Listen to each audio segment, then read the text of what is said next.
Hello student, how are you all. आज जो हमारा टॉपिक है वो हम डिस्कस करने जा रहे हैं डाई इलेक्ट्रिक कांस्टेंट और रिलेटिव इलेक्ट्रिकल परमिटिविटी क्या होता है। तो बच्चों, आज के बाद आपने याद रखना है कि डाई इलेक्ट्रिक कांस्टेंट का जो दूसरा नाम होता है वो होता है रिलेटिव इलेक्ट्रिकल परमिटिविटी। तो चलिए स्टार्ट करते हैं। Let us suppose step number 1 जो स्टूडेंट हमने यहाँ पर लिखा है वो है, जब हम चार्जेस को प्लेस्ड करेंगे वैक्यूम के अंदर यानी फ्री स्पेस के अंदर, तो जो हमारा कूलम लॉ होता है, कूलम लॉ बच्चों आपको पता होगा कि कूलम लॉ मैंने आपको बताया है, अगर आपके पास दो चार्जेस हैं Q1 और Q2 और दोनों के बीच की जो दूरी है वो मान लो वो R है, और इस जो यहाँ पर जो चार्जेस हमने रखे हैं इनमें वैक्यूम है या आप बोल सकते हो स्पेस है, उस वक्त जो हमारा कूलम लॉ होता है वो बराबर होता है F=1/4πε0 into Q1 into Q2 divide by R का स्क्वायर होता है। बच्चों, मैंने आपको ना ये फार्मूला बता रखा है, अगर वैक्यूम होगा तो उस वक्त कूलम लॉ ये हम डिफ़ाइन करते हैं। यहाँ पर जो आप देख पा रहे हो एप्सिलॉन नॉट, मैंने आपको पहले ही बताया था, ये होता है एब्सोल्यूट परमिटिविटी या फ्री स्पेस हम इसे कहते हैं। तो बच्चों नेक्स्ट हम देखते हैं। आप नेक्स्ट स्टेप में हमने क्या किया, इन्हीं चार्जेस को हमने प्लेस्ड कर दिया एक मीडियम में। तो उस वक्त जो कूलम लॉ हम डिफाइन करते हैं वो बराबर होता है फोर्स इन मीडियम 1/4πε। अभी एप्सिलॉन नॉट नहीं है, एप्सिलॉन है Q1 Q2 divide by R square. बाकी स्टूडेंट सभी सेम है। ये बस यहाँ पर एक जो एक्स्ट्रा टर्म हमारे पास आई है वो है एप्सिलॉन। ये जो एप्सिलॉन होता है इसको बोलते हैं absolute permittivity of the medium या absolute electrical permittivity of a medium होता है। अब हम क्या करेंगे बच्चों, फर्स्ट इक्वेशन को सेकंड इक्वेशन से डिवाइड कर देते हैं हम। तो हमने जब डिवाइड किया तो F/Fm, ये जो वैल्यू है बच्चों ये है F की, और ये जो डिनोमिनेटर में वैल्यूज़ आप देख रहे हो ये है Fm की वैल्यूज़ हैं।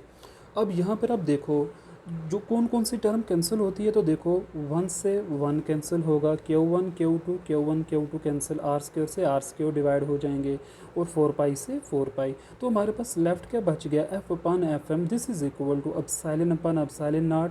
ये जो एप्सिलॉन फोर्थ प्लेस पर है बच्चों ये चला जाएगा फर्स्ट प्लेस के ऊपर, क्योंकि आपको पता है अगर इस तरीके से लिखा होता है तो इस केस में जो फोर्थ प्लेस हमारी होती है वो फर्स्ट प्लेस से जाकर मल्टीप्लाई हो जाती है, तो हमें एप्सिलॉन नॉट मिल जाएगा। अब यहाँ पर जो आप देख पा रहे हो कि ये एप्सिलॉन आर कैसे लिखा है, तो मैंने आपको बच्चों बताया था एप्सिलॉन जो होता है वो बराबर होता है epsilon naught into epsilon R के।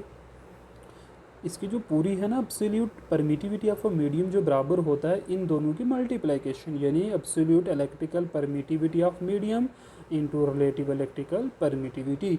तो यहाँ से देखो बच्चों, अगर एप्सिलॉन नॉट को हम इस तरीके से लिखते हैं, इक्वल टू के इधर लाएंगे तो डिवाइड में आ जाएगा, तो ये किसके बराबर हो जाएगा, एप्सिलॉन आर के।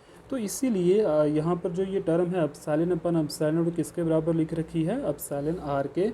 इसको हम के से भी डिनोट करते हैं।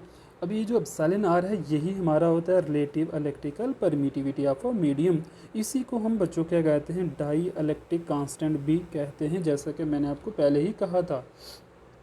अभी यहाँ से अगर हमें डाई इलेक्ट्रिक कांस्टेंट को डिफ़ाइन करना हो या रिलेटिव इलेक्ट्रिकल परमिटिविटी को डिफ़ाइन करना हो तो हम किस तरीके से डिफ़ाइन करेंगे। There is two definitions here.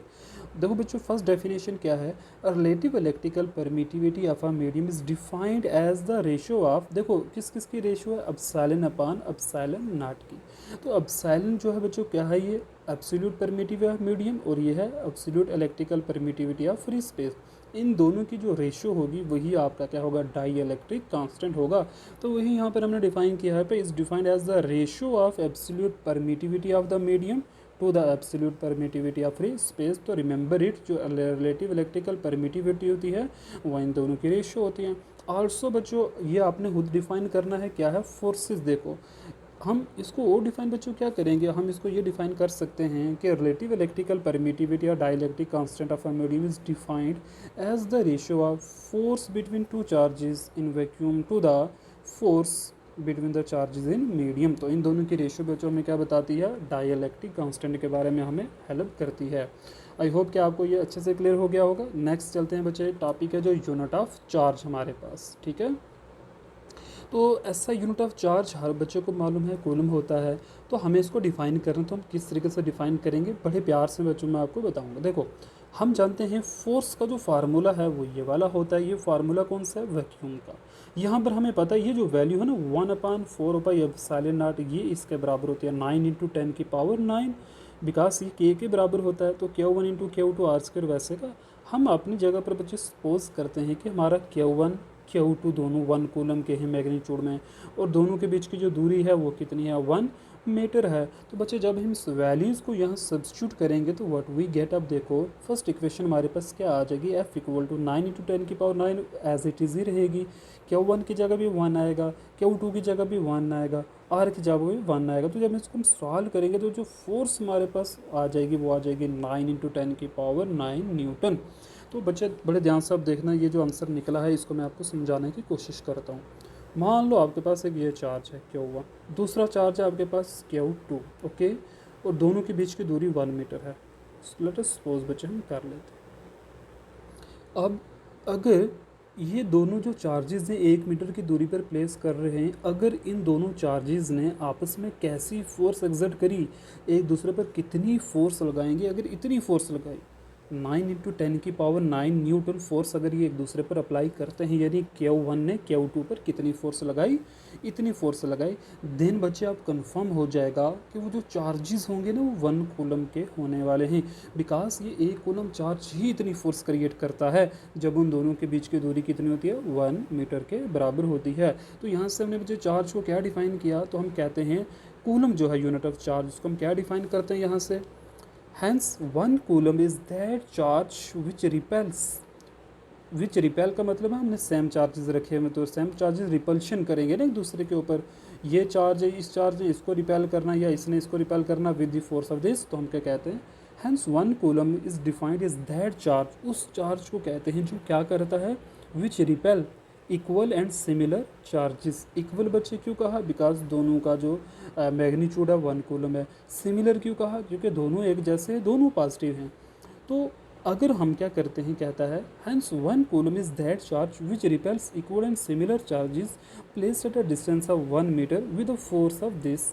अगर आपने क्या किया, चार्जेस को हम क्या कहते हैं, 1 कूलम चार्ज कब होता है, अगर वो चार्ज क्या करें, is that charge 1 coulomb charge कौन सा चार्ज होता है, जो बच्चे क्या करता है, विच रिपेल, जो रिपल्शन लाता है, रिपल्शन क्रिएट करता है, किस में भाई, रिपल्शन लाता है इक्वल एंड सिमिलर चार्जेस में। और वो बच्चे फोर्स ऑफ रिपल्शन कितनी होती है 9 × 10⁻⁹, जब दोनों के बीच की दूरी भाई कितनी होगी 1 मीटर के बराबर होगी। तो इन सिंपल हम 1 कूलम को ये भी डिफाइन कर सकते हैं कि 1 coulomb of charge is that charge which repel another charges where which repel equal and similar charges with the force of this 9 × 10⁻⁹।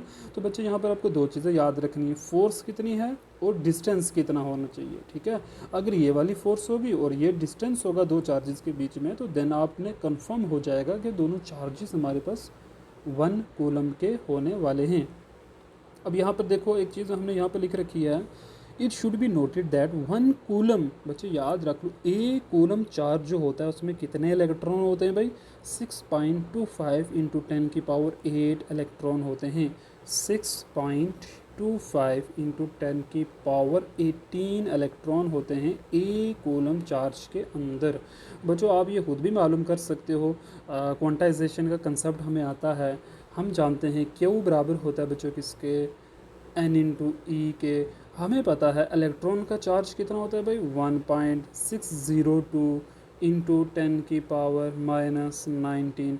इसको अगर हम डिवाइड कर दें, बिकॉज हमें n चाहिए, तो E की वैल्यू हमें पता है बच्चे, E की वैल्यू कितनी होती है 1.6 × 10⁻⁻19। ओके, तो आपको बच्चे ये वैल्यू पता है, तो यहाँ से हम n की वैल्यू को सब्स्टिट्यूट कर सकते हैं, बिकॉज हमें पता है कि इलेक्ट्रॉन का चार्ज जो होता है वो होता है -1.67 × 10⁻⁻19 कूलम। तो बच्चों जब हम इन दोनों को डिवाइड करेंगे तो सॉल्व करने से जो हमें आंसर आता है वो आएगा 6.25 × 10⁻+18 आ जाएगा बच्चे। ओके, तो इस तरीके से आप ये क्वेश्चन को सॉल्व कर सकते हो by using quantization of charge. तो बच्चे आज हम इतना ही रखेंगे। आई होप कि आपको वीडियो अच्छे से समझ में आया होगा। अगर कोई भी आपको कंसेप्ट समझ में नहीं आता तो आप मुझे कमेंट ज़रूर करके बता सकते हो। Okay, thank you very much, have a nice day.